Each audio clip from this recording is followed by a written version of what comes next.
Bro, I can take 0.5 seconds out of a video that I took anywhere, mash it all together in 10 seconds with some nice audio over it, post it to social media. I look like I'm a millionaire, bro.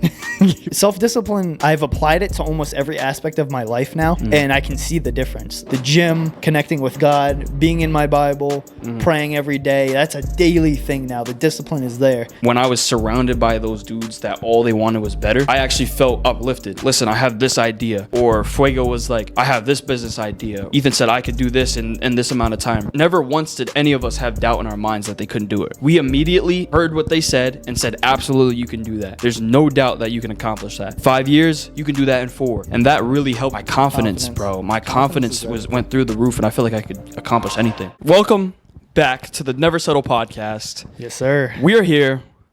My name is Andrew. Noah. Welcome to number... What, 617 or is it 618? It might be 43,000. I think so. He might be onto something. So it's like 1746, something like that. Yeah. So you guys have really missed out on another, who knows, about 1,600 videos of self-improvement. You guys are missing out. We out here spreading the truth, spreading knowledge and wisdom. 100%. And yeah, you guys are missing out. So we haven't done this podcast in 2 weeks now. And I can say we've been going through the ringer, right? We've been going through it. Not everything's been perfect. Life has been hitting us. And we were actually going to do a podcast last week. And then... Yeah. That was funny. We got into it. We filmed it. And then just... 10 minutes in, we're like, scrap this. We're just going to do it next week. Yeah. Everything you see on social media is not...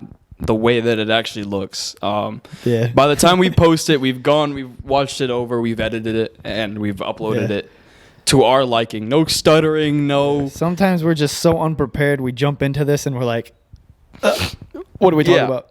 And that brings me to a point, right? This was not the topic that I had, but also I was thinking about this when I was making content.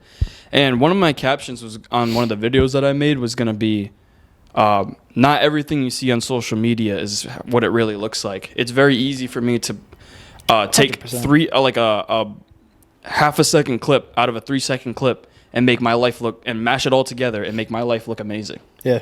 Like that's what I just did with my last video, bro. I can take 0.5 seconds out of a video that I took anywhere, mash it all together in 10 seconds with some nice audio over it, post it to social media. I look like I'm a millionaire, bro.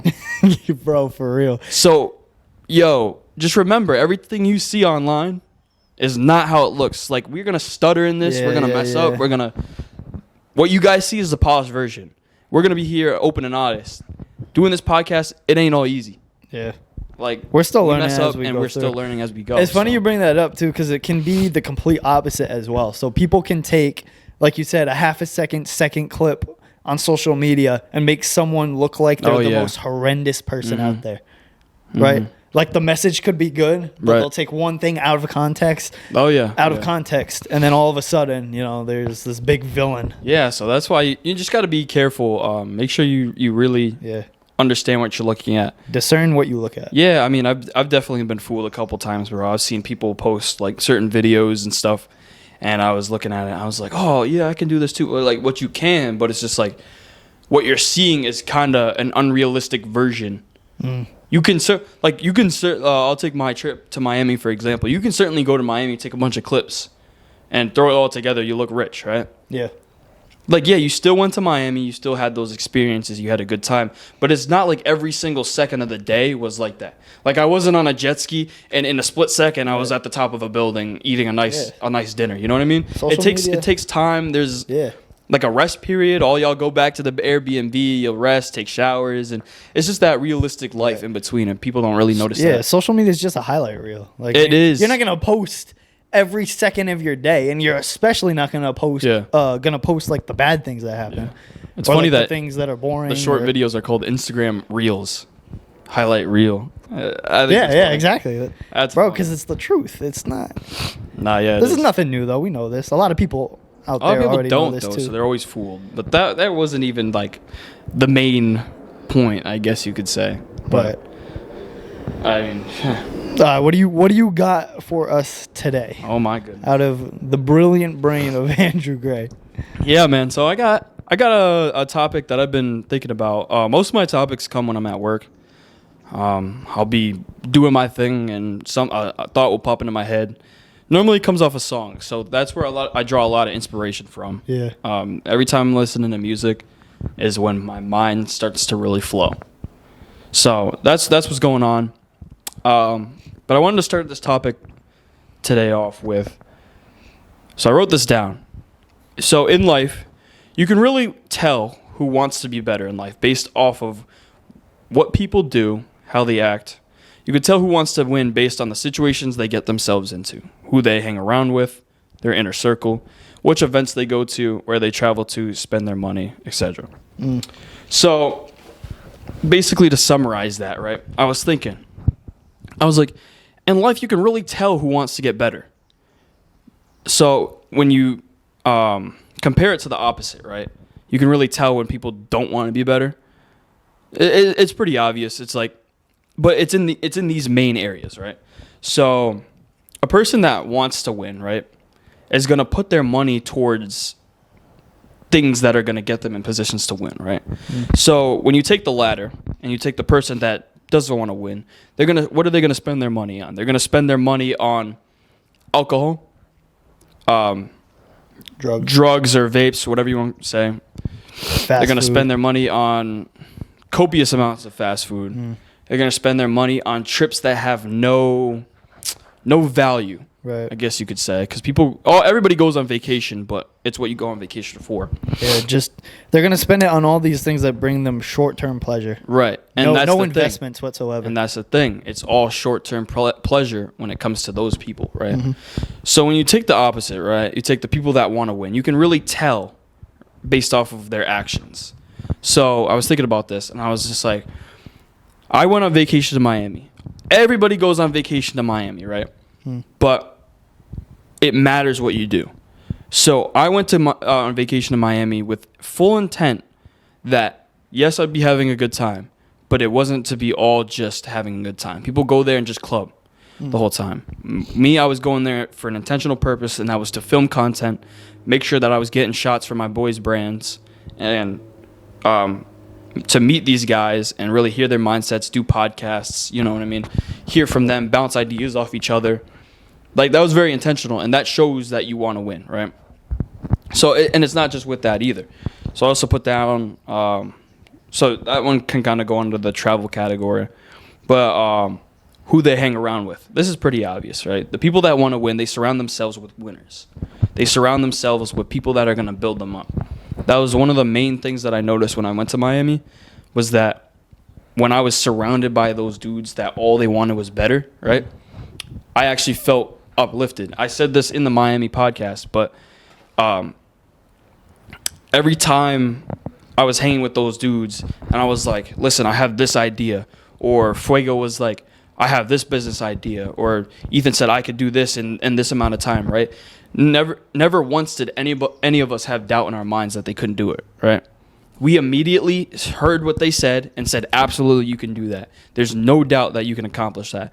5 years, you can do that in 4. Like, it was all uplifting. It was never like, oh, I don't know, bro, or oh, I bet, or like, you know, just like the stupid responses. Yeah. Oh, word, like, yeah, like, you know what I mean. So it wasn't any of that. It was constantly being uplifted, and that really helped not only my self-esteem, but like just my confidence, bro. My confidence went through the roof, and I feel like I could accomplish anything. So, and when you feel that way, tell me you're not gonna win. So you're definitely gonna win when you feel that. So we went through travel, your inner circle, the events. So people that don't want to win, they just go to any event possible, right? They go to some random concert all the time. That's all they do, is go to concerts to see some dude singing. Yeah, it's all short-term things. Like we said, short-term fun, short-term pleasure, things everybody else is doing. Like, oh, I got to be there because everybody else is going to be there. Right. But what are you gaining? Nothing. See, and here's the thing. A lot of these things that you can actually gain from, it's just based off of your perception of or like your mindset of what you're doing. Because you can go to a concert and network with people if you really wanted to. If that's how you're like, if that's how you're going through. Well, that's the thing. Most people go to the concert because they want to like, oh, let me get this on my Snapchat story so everybody can know I was here. Yeah. Let me, try to sing the lyrics for this guy that I don't even really know that well, but I'm here because everybody else is here. Yo, and let me tell you something. This is way off topic, right? When I was in Miami, I was so locked in. So just to deviate off that for a second, I've been to Miami. I was at Miami twice before this last trip. Yep. And both of those trips, I posted on my story a million times, right? I noticed the difference while I was there this time because I was so locked in and I was surrounded by good vibes, and we were all working together and we were constantly doing things. I realized, I looked at my phone, I was like, I've only posted like 3 stories across platforms. Yeah. Like, so 3 total. I did 1 on my Instagram, 1 on my Snap, maybe 2-ish. But other than that, like, I didn't post like what I was doing all the time. Right. I might have posted some stuff even after I left, just with like motivational stuff as like the caption or whatever. But other than that, I didn't like post like everything I was doing, you know what I mean? And I realized, I was like, dang, when you're actually working towards something, you're actually doing something that's elevating you and you're focused, you don't post that for everybody to see. Right. You know what I mean? You're not looking for that validation. Right. Whether we want to admit it or not, a lot of times when we do post stuff like that, it's like, oh, I want to show everybody I'm here so I can be validated, so they can think my life is great. And you're not actually and then I'm doing on this anything. great trip. Yeah. I mean, because you're not actually doing anything, that's why you want that sense of validation, sense of, you actually doing something. When in reality, when you are actually doing something, that in itself is enough satisfaction for yourself. Right. When you don't need That's this, exactly you don't what need I the was talking- satisfaction, or you don't need the validation from others. You have the validation from yourself because you know you're putting in the work for. 100%. That's how I felt, bro. Yeah. Like I felt like we were actually getting something done. So it didn't even cross my mind to actually post that. Right. So that's definitely an interesting thing if people want to know or feel like they're actually doing something. Right. Live for look you, at not others. look at what you're doing. It'll show. So that pretty much says it all. I mean, the last one was how they spend their money. We kind of already went over that. But just another part of that is you'll spend your money. Like, so everybody spends their money, right? Even in large quantities. But it really depends on where your money goes towards. So, for example, I spent a lot of money last year on that NFT event that I went to go to Miami that second time. Yeah. And yeah, I spent a lot of money, but the return on investment, even over the span of a lifetime, is there's no value to put on that, right? So I met all the dudes that I'm hanging out with now. Really changed my mindset. I was in a place where just all these high value individuals were learning things because they did their whole seminar thing. Like, I was actually learning stuff. So that's where I put my money towards, right? People that don't want to win, they could put their money towards, you might be able to go to Miami, but it's just like, yo, bro, what club are we going to tonight? Like, you know what I mean? Or we got to get into this club. We got to pull all these girls so we can bring them back to the B&B. It's just like, it's not. So we all spend our money. It just shows who you are and what you want in life based off of where you spend your money. Because that money's going to go regardless. Right. People think that holding on to their money is what's going to make them rich. It's not. You have to spend your money, but it depends on what you spend your money towards. Right, yeah. Hoarding money is not the answer. Never. Like you said, you have to spend it, but... And that's biblical. Yeah. Remember that story? Yeah. Well, the dudes... Who gave him money? God? You're talking about, like, the parable where he's like, I'm giving you a certain amount. Yeah. I'm going to be back. When I come back, like, I expect you to, you know... so, like... And then both... There was 3 of them, so 2 of them doubled what they had, and one of them just buried it, and he's like, oh, I was afraid something was going to happen. I knew you was going to come back. That's what he said. Yeah, I knew you were going to come back. I was afraid something was going to happen, so I hid it in the ground, but I dug it back up. Here it is. And he said, you wicked and lazy servant. Yeah. And the other 2 got applause for, actually being faithful, going out with what they had, and turning it into double. Yeah, exactly. Or triple, whatever it was. So, that's just how it ties in biblically right there. Right. I like that. Yeah, that was good. That's tough. Yeah, like you said, you can't hoard it. You have to spend it, and it matters what you spend it on. Right. You're either gonna spend it on short-term trash that's really not going to do anything for your future, or you can invest in your future. Plain and simple. And not to make my topic too long so that you can get yours in, I just wrote down a quick thing of 10 characteristics of highly successful people in case that y'all need to hear it. I know I needed to hear it. I was learning some stuff when I was writing this down. You probably need to hear it. So, First of all, they're goal-oriented. They set clear goals using them as stepping stones to learn and grow. The second one is resilience. They're able to bounce back from failures and setbacks. So while I was writing that one down, I had like an epiphany or something, whatever you want to call it. Right. Just a random thought. And I realized that through my life, I've had a lot of, failures and setbacks and all that stuff, right? Yeah. So I wrote down, I have such a drive to like succeed that any failures, losses, or setbacks only makes me want to win more.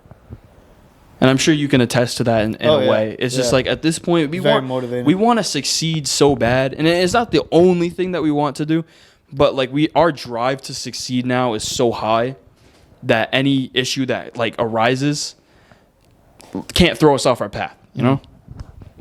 So we are both very resilient individuals. Yeah. I'd say. Yeah, it's like when stuff like that comes my way, it's like I almost feel like more motivated. Yeah. Like I'm actually like fighting for this. Right. So the third one, continuous learning, a thirst for knowledge, and are committed to lifelong learning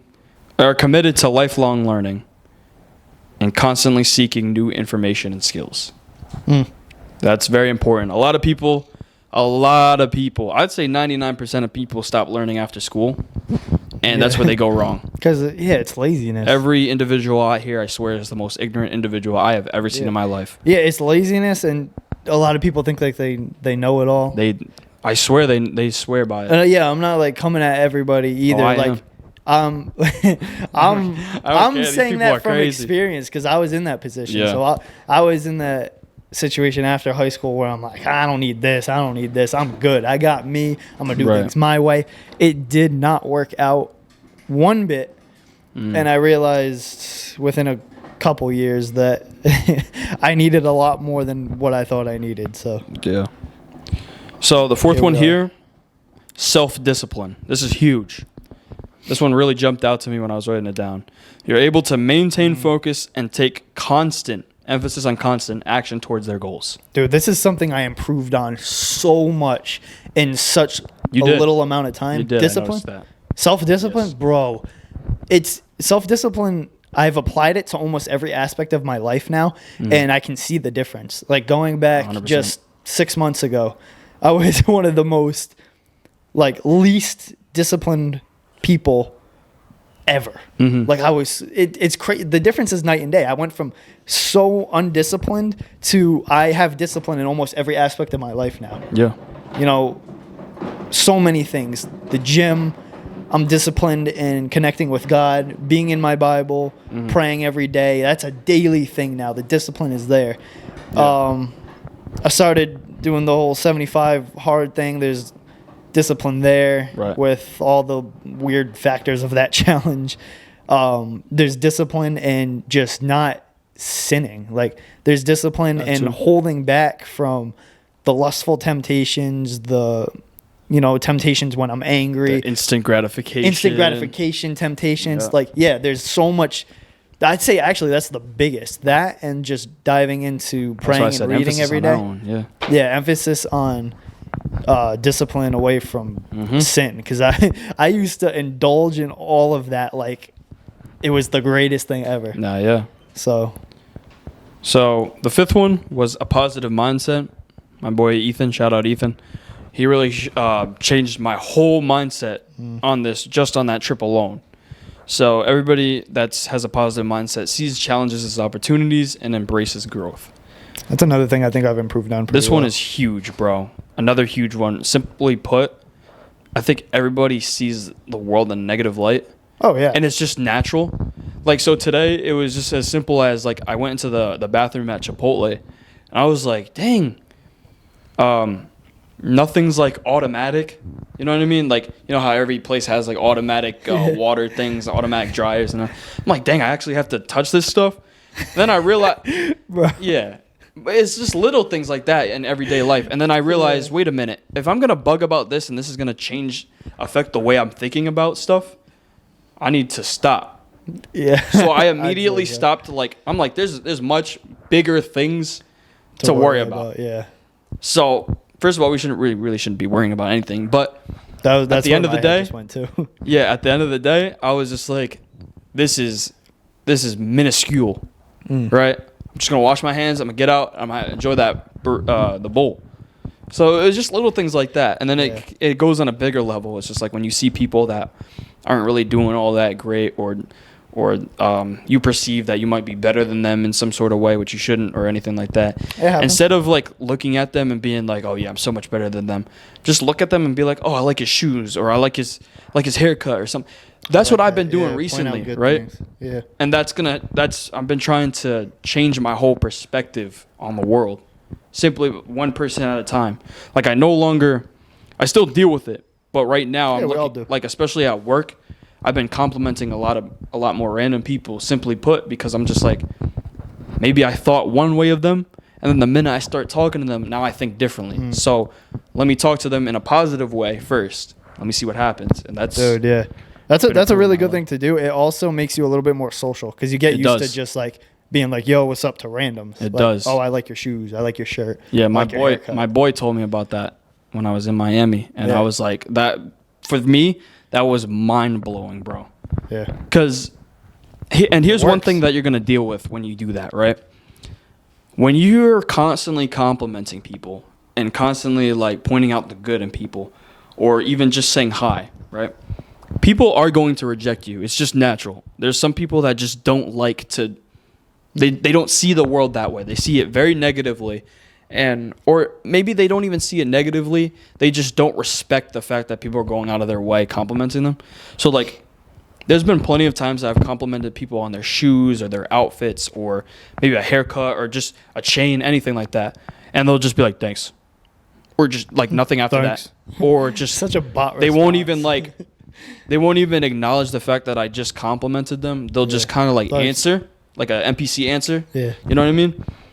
And sometimes you just have to take those on the chin and realize that not everybody is like that. You just have to be good all the time because, and this is a major thought that I've come across, right? So you know how everybody does that whole villain arc, whatever? Yeah, bro, I hate it. So ready? I hate it. Hear this out. If everybody went on a villain arc, there would be no heroes left. Thanks, bro. So if everybody was perceiving the world as everybody's against me, I need to be the villain, I need to take everybody else down, there would be nobody else to lift people up. That's what we got to be. And the people that are watching, that's how you have to act. Don't go on a villain arc, bro. Bro. Don't. The start perceiving the world and start perceiving everybody else around you. Yeah, the whole world might be against you, but you still have to act in a way that Jesus would act. You can't just be like, everybody's against me, I'm just going to turn to the dark side, screw everybody. That's how a lot of people act once somebody does them wrong. Bro. And it's like, we need to be the heroes, bro. The villain arc is stupid, bro. It draws people so separated from each other and singles everybody out. It's selfish, man. Bro, if you really think of yourself as a villain and like, I'm going to do everybody dirty, I'm going to be this big bad guy, you're kind of opening the door for like demonic things. It is, yeah. And think about the music you listen to when you go on the villain arc. Right, bro. It's crazy. Once you open those doors, unless you full on just give your life to Jesus, there's no turning back from any of that. So you want to open, the villain arc, you want to open those demonic doors, go right ahead, but it's going to end in just poverty and ruin. Bro, bro, there's three things that Satan wants to do, and it's kill, steal, and destroy. Yeah. Poverty, bro. Is crazy. They're going to be in poverty, they're going to be miserable. Y'all hear that? And he said it, not me. That's true, though. It's true. It's true. I preach the truth. It's true. It's true. It's true. It's just funny that they think that going on a villain arc is what's going to prevent them from going to poverty. That's what, bro. I know. I'm sick of seeing the villain arc on my For You page, bro. Because it's just getting cringy now, bro. I don't see it anymore, though. That's the thing. Actually, I will say my entire TikTok For You page is 99.9% like Jesus and God related, which I'm so blessed. I think I was talking to you and James about this earlier. Yeah, I've heard this a million times, guys. And it's like 0.1% like gym stuff. Yeah, like gym stuff. So my TikTok is so clean. But going back a couple months ago, bro, yeah, the villain arc things, bro, Satan was trying to turn me into a villain. Like, so hard, bro. Haven't we all, though? He was trying to take the situations that I was going through and literally turn me into a villain when, like, Jesus and God was trying to do the complete opposite. And obviously, I chose what I did. I chose being the hero and being I realized the that good guy. The villain arc is literally what we preach against without even knowing it. Right. Ultimately, we're supposed to be nice people. We're supposed to be, we're supposed to be strong in the fact that we can't be walked over. We can't let people take advantage of us. We can't be like that. But we can't also be constantly bitter towards people that have never even talked to us once, don't even know who we are, and we automatically assume that they're against us. That is just a wrong way to live, man. People think it's either be, I mean, yes, it might be a dog-eat-world out here, but yeah, people seem to think there's two options. It's like become the big bad villain or become the soft little guy that everybody walks all over. People forget that superheroes exist, like stoic warriors, and that's the Avengers, any superhero ever. Like, that's what you strive to be. You get the best of both. I think that's the one major problem with everybody, like everybody in the world. For people that aren't like in tune with who they are and their emotions and just have a relationship with God and all this stuff, they don't realize that there's an in between, right? You can take the good from the bad, right? People always tend to go to these extremes. It's either they think it's either one way or it's completely the opposite. And then there's that middle ground where you can take both and kind of not like skew reality, because you can't be tone deaf or whatever, but you don't have to be a villain, and then you don't have to be the opposite, like you said, where you just get completely walked over all the time. There's that middle ground where you're able to be like, this is my boundary. I'm nice up until you cross this line. And then, okay, we got to do something about it. You know what I mean? Yeah. And there's a reason why the world doesn't grasp that there's that. It's because Satan doesn't want us to know that, like, oh, we can be this big, strong hero, working with Jesus, working with God. He wants us to think that, like, that side is so soft. Everybody walks all over you. You're going to be weak. Mm-hmm. Right? And that's the lie that I think everybody just falls for. Right. The devil's a liar, I don't want to be a weakling. So then I see all the stupid like alpha male whatevers. And that's starting to piss me off too, because I'm starting to realize that is also another example of just going too far to one side. Yep. Like when they're like, F all women and, this, that. Certain podcast that I was not going to name right now that I used to watch all the time. And the dude on there said that you have to be with 50 women. 50! Before you fully understand female nature and you're able to settle down with one girl. He 100% believes that. And that's when I finally said, what the, what? Because I'm just like, bro, this is what they're trying to preach men to do today. That's good. Bro, and they say that women are all messed up, right? Yeah. Men are also messed up too if they think that legit in their head, they think I have to be with as many women as possible to be able to figure this whole woman thing out. When God has given us the blueprint to be able to have one and have it all figured out. That's tough right there. Bro, yeah. The devil is a liar, and this is one of the many lies that he gets everybody with. I think that's ridiculous. Because think how many soul ties that creates now. 50 soul ties, bro. And it's not just, as people don't seem to understand, right? I've heard this before. It's not just 50 people that you've been with. When you have sex outside of marriage, this is going deep, so I hope y'all still listening. When you have sex without outside of marriage, and the other person you're with has done it with another person, you're not only just sleeping with that person's soul, you're sleeping with also the persons that she's been with, not literally, in a spiritual way, of the way everything works in the spiritual realm. Right.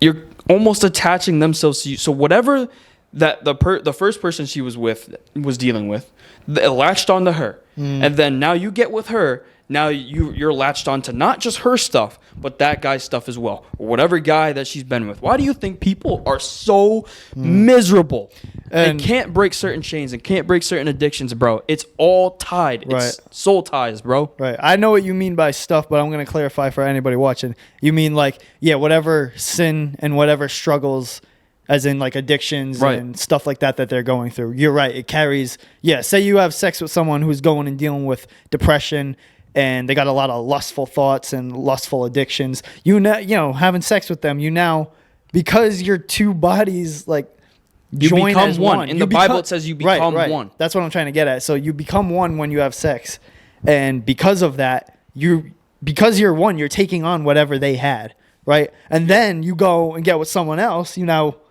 Share it with them, and like we're just mixing ourselves with anything and everyone. It's like. And we're just giving each other all these, addictions and sinful desires, all of this stuff. It's just, we're doing it to ourselves. We are. Right. Preaching getting with 50 girls is insane. Think of the damage you're doing. And this is why I don't even blame people that have been with a lot of people that simply no longer have a personality. They don't know who they are. They're super lost in life. It feels like everything's going wrong for them and they're never happy. I don't even blame them. Simply put, they don't know this information, first of all. Second of all, they've destroyed their life without even knowing it. And they think this is just what everybody goes through. And it's not. You don't have to go through all that. The world preaches this is normal. That's the problem. They're like, I'm doing what the world tells me to do, I guess. Casual hookups are by far the one of the biggest lies in this world that people play down so lightly. You want to hear a crazy tie, right? This is crazy that this just hit me, right? My boy Mason, right? Yeah. He's been making Instagram reels about stories and stuff that tie to like self-improvement and whatnot. And he one day did the story of the Trojan horse. So I'm sure everybody knows the story of the Trojan horse. I'm sure you do. It's just obviously summed up. It's just like two civilizations or whatever were at battle. One night they left a big horse in front of them as a peace offering. With their guys inside, they allowed the horse in. They're like, oh, it's a peace offering. And then in the dead of night, the Trojans rolled out of the horse and killed everybody and overtook their civilization. So that's like deception, basically, right? A Trojan horse is like the symbol for infiltrating something that, shouldn't be there. Right. Tell me why one of the biggest condom brands is named Trojan. Ooh. You're allowing the enemy inside without even knowing it. But it's right there in front of you. Y'all ain't ready for that sauce, man. Y'all ain't even ready for this. I thought about this the other day. Yo, see what I'm telling you, bro? It ties all together. No, that's wild. Don't worry, it's all okay. Everything's gonna be fine. Casual hookups are fine. Just wear a condom. The brand just happens to be named Trojan, and if anybody knows the Trojan, the story of the Trojan horse, y'all already know what's going on. You're allowing the enemy inside. That's wild, bro. Without even knowing. It's disguised as a peace offering. Sex is disguised as nice. Casual. Feels good. Makes you feel good, right? And it's designed to be great. It's designed to be very, intimate, sentimental, but, it's with that one person that God had planned for you, since you were born, right? What we're doing is like trampling over it, making it evil, and then disguising it as this new evil way is actually how you should be doing it, as good, It's stupid. Bro. I heard the from thing is crazy. I heard on a podcast that the average Joe now is having more sex than a king did years and years ago. Can you believe that? No, I believe it actually. Can you actually believe that? Like that's why. Yeah, yes, it's a king, insane. Bro. Yes, it's insane. But seeing everything that I've seen nowadays, it's like I believe it. It's not crazy, but to me hearing that was wild to me, bro. A king, he had a kingdom, bro. He had people working for him. He had an army at his disposal, an entire civilization that depended on the king's orders, right? Yeah. And you're telling me he had less availability to women than the average person. Well, I think a big reason for that is like standards are so low. They are, yeah. For girls and guys. Guys especially. Most guys nowadays, and I can actually say this from experience because I used to be one of these guys. They'll go for anything, bro. Anything. Yeah. So many guys nowadays, and like I said, I used to be one of them. You know, we'll go for anything. It's just like whatever I can get. I'm not in that mindset. Right. I'm not in that mindset anymore. Thanks to Jesus. Like, thankfully, he saved me from that. But there's still so many people out there nowadays, so many men out there nowadays that are like, you know, I'm horny. I'm going to get what I can get. You know what I mean? And that comes with no discipline. Right. No discipline. But girls always were kind of above us in that sense. They had a little bit more of respect for themselves. And they, you know, I'm getting there because today it's like we're kind of even. But I feel like going back a little bit, girls had a little bit more self-respect where they were trying to find a somewhat decent guy. They weren't like men who were like, oh, I'm going to get whatever I want. Yeah. Or whatever I can get. It's like but nowadays I feel like women have stooped to the same level. It's like both women and men nowadays are just getting with whatever they can. Yeah. Right. Yeah, that's unfortunate. I mean, that's why I think that's one of the main reasons why we always see girls with guys and we look at it and we're like, yeah, what is going on That's here? what I'm saying. I feel like How recently, like no hate and no bashing on anybody, but recently, yeah, like we've talked about before, we see so many like very attractive girls nowadays settling for guys who you can just look at them, You just look know, at a bro. few actions they do, a few words of how they talk, and it's like, why are you with this guy? Like you could do so much better. I've seen And some of the most attractive girls with the most awkward of dudes that I've ever. Bro. They can't even hold a conversation or eye contact with another dude at a cash register. It's not even that, I say, yo, what's up, bro?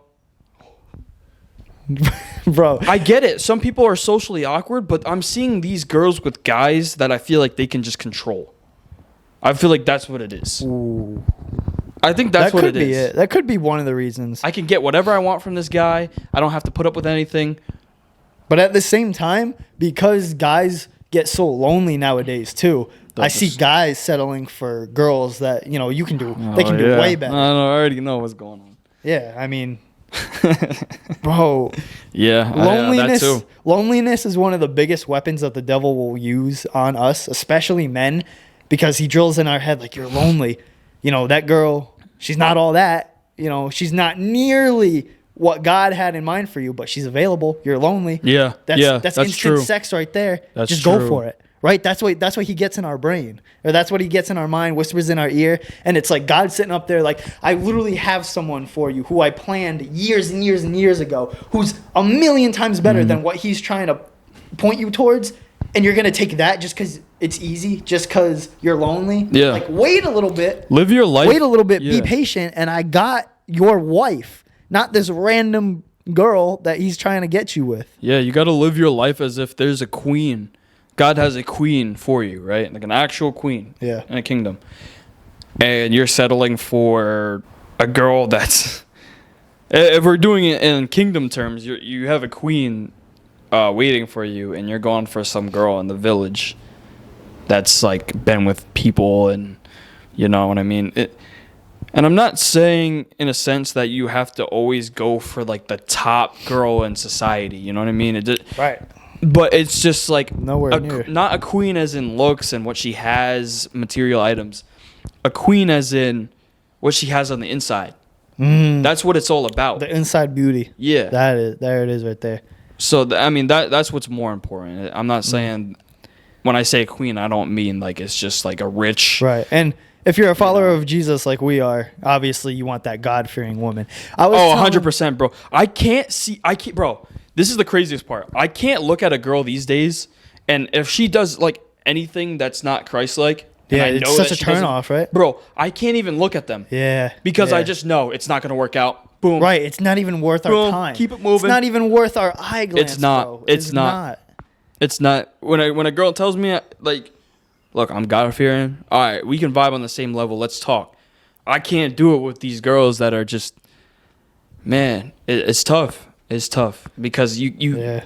I'm starting to really notice the importance of being equally yoked. Oh, yeah, for sure. Like, I can't unsee it now. Back then, I couldn't see it. Right. Now I We were really blinded, see it. bro. Yeah. Nah, see, what I was telling some of the guys, some of the boys at the gym this morning, right?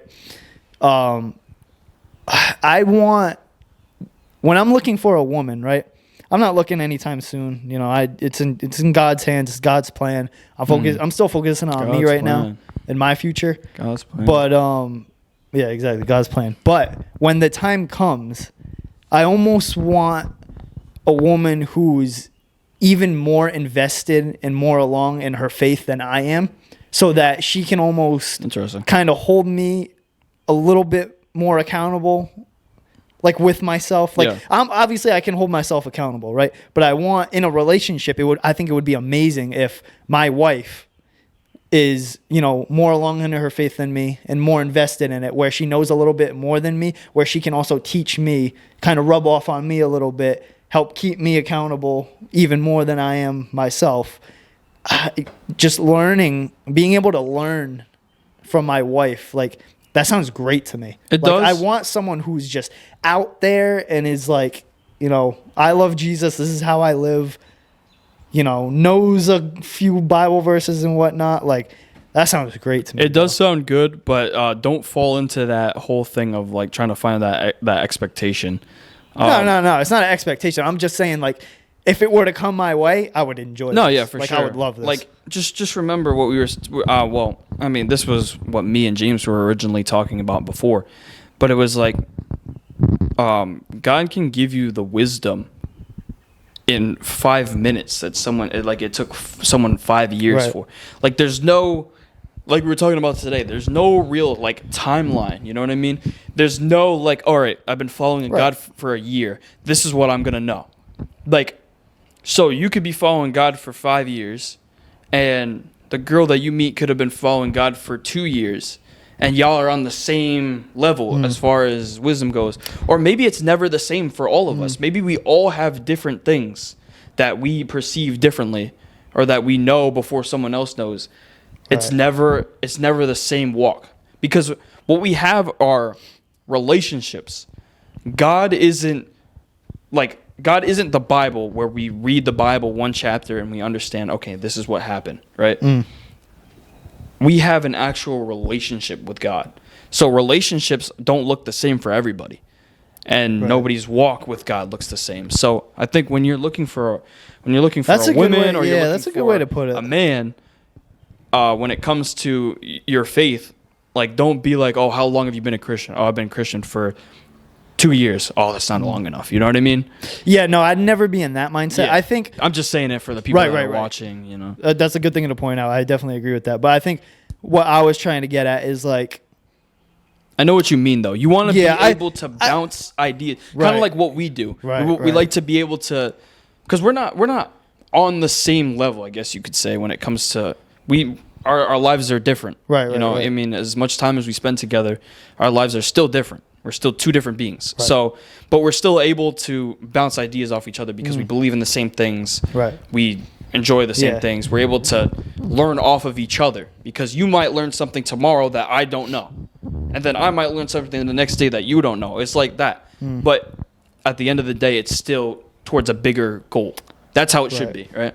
I agree. I think what I was trying to get at, and I'm kind of like clarifying it in my head a little bit, is like, yeah, it would be awesome if, you know, she knew a little bit more than me. She could teach me a little bit. I think it's more, I want a wife who has a more energetic faith than I do, so that I can look at that and get energetic myself and like be better. Because I'll be the first to say, like, my faith is my faith, but it's not perfect. Like, nobody's perfect in their faith. My faith is nowhere near perfect, but I am actively trying to make it better. And I think, you know, having an energetic wife who's very energetic in her faith, bouncing off of her and like motivating me to also be like that. That would be amazing. Like that's what I think about, and I'm like, that would be awesome. Because I see so many girls on TikTok who are like crazy about their faith, right? They're just like so energetic. They're just preaching video after video, and I'm like, I want a wife like that. Like, but you got to remember that's amazing. also the social media thing. So just be careful. Yeah, that's what we talked about before. But I know exactly what you mean. Right, but faith in real life, you want that? Yeah, the social media thing. That it's more for a lot of like worldly things. When you have that strong of faith, it's difficult to just like tuck that away. I know exactly that, like, what you're talking about. When you can show you your get faith, excited about it, right? When you can show your faith in that aspect, that's genuine. Yeah, there's no way that's you're right. You're just faking that for social media. I refuse to believe that. I didn't even think about that. You're absolutely right. You could easily discern that too. Like when you're looking at a video, you're like, this kind of seems staged. It seems fake. But you can discern when people are like speaking like straight from the Holy Spirit. You know what I mean? No, and it's like I see those girls and I'm like, that's what I want in my life. Yeah. You know? Yeah, you're 100% so I think right. I think that's where I'm more so going with that. You're right. But I know she's out there, whoever she is. You know, I could find a wife who, you know, I'm that energetic person, you know, trying to get at her, but I don't know. I don't know who God has for me, but all I know is mine's out there too. Right. All I know is I have a wife. I just haven't met her yet. I live my life like I have a wife. I've been living like that. I don't even say it anymore because it's been so normal. Right. I know. I live my life like I have my wife already because I do. I literally just have not met her yet. Yeah. Like it's just not the time to meet her. She's out there. She's in this world. So I found it funny that we started off this podcast with speaking about like what successful people do, and somehow we turned it into. I love what we turned it into. I think I do too. So this good, was bro. a very good one. This was so good. But I don't know if you want to make the podcast too long. You want to save it for next time? I think we wrap it up here. What I was planning on talking about, we could easily make an entire podcast about it. Okay. So it's stuck in my mind too because it's something I've been really implementing in my life. It's not going anywhere. So next podcast we can roll with that. Next podcast we'll roll with that. But, and obviously we don't have to still do this once a week. We can do it a little bit more often. But you know what? We can do whatever with this, bro. That's the podcast for today. I hope you guys enjoyed. This was a very good one. I hope at least somebody watched all the way through because I think the knowledge dropped in this one was right. I think praying before. All right, so this is the first podcast that we prayed before we did this, right? And I think tonight, we started off with a topic, but I think from there the Holy Spirit was just I'm not even going to lie, bro. Remember how I said in my prayer that let the words flow? Yeah. Yeah, I don't think I've articulated myself any better than this one. We're getting better. For sure. I don't even think I stuttered once. Dude, yeah. Everything just flowed. Yeah. I feel myself that I am getting better at talking myself too. You too. We're both getting better. Yeah. We're getting better at this. So, and this is what I wanted. This was fun. I want to just start preaching and being so confident in this. And Let's go. Confidence. But thanks for tuning into the Never Settle podcast. We appreciate y'all. For sure. Continue to never settle for anything less in life than what you desire, and continue to follow God. Continue to take the narrow path because it's not easy, but it's what you need to do to get to where you want to be. So never settle because God has 100 times more of what you can even imagine in your head already in store for you. You just got to put in the work to get there. But if you settle, it'll go right past you. Right. Putting in the work means getting close to Him. That's first and foremost. But like he said, it'll go right past you if you just sit there and do nothing.